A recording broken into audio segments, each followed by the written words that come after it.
To a Land Unknown depicts a powerfully told story. Directed by Marty Fleffel, from a screenplay by him, Faisal Boulifa, and Jason McColgan, To a Land Unknown, which premiered at the 2024 Cannes Film Festival, is a powerful blur between a documentary and a drama told with simple precision. To a Land Unknown follows Chatala, Mahmoud Bokri, and Rida, Eram Sabah, cousins and Palestinian refugees living in poverty in Athens and breaking the law to earn enough money to move to Germany and reunite with Chatala's wife and child, who are living in a Lebanese refugee camp. After multiple setbacks, they hatch a desperate, complicated plan to escape their purgatory. To a Land Unknown deals with questions of morality, but is filled with empathy. Chatala and Rida face dire circumstances and will do anything to get out. To a Land Unknown depicts a series of objectively ethically questionable deeds and pierces you with how reasonable most of it seems, and how quickly it spirals out of control.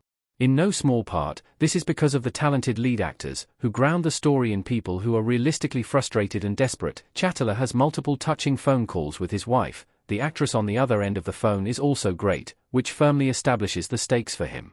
Why wouldn't he steal a purse or trick a lonely woman into helping him if it meant getting back to his family?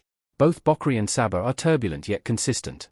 Chatala is forcing himself to remain level-headed, adjusting the plan and maintaining his faith in the dream of opening a cafe in Berlin.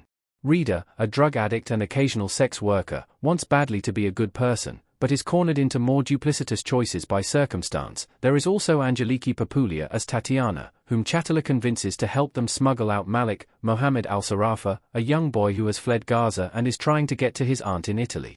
These four characters' interactions authentically and casually suggest a desire for comfort and connection, cast in a shadow by their ulterior motives. As in real life, there is not much of a dramatic, neatly resolved ending for anyone.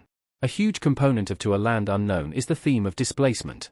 A quote from Edward said at the beginning of the film and a character reciting the poem, "The mask has fallen," towards the end elevate this theme. Marty Fleffel's no-frills filmmaking style best serves the film's commentary. The director's technical choices underscore the character's struggles. To a Land Unknown was shot on 16mm film, doubtlessly why it feels just a little more down-to-earth.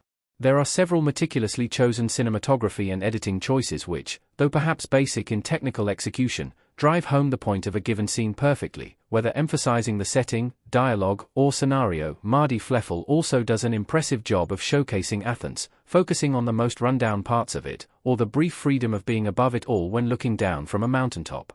As the characters comment on the people who inhabit this city, To a Land Unknown deftly continues to paint its picture of a city that is hopefully only a stopover. Fleffel is known for his documentary work, such as 2012's A World Not Ours, and short films focusing on the experiences of Palestinian refugees. To a Land Unknown's influence in that regard is deeply felt.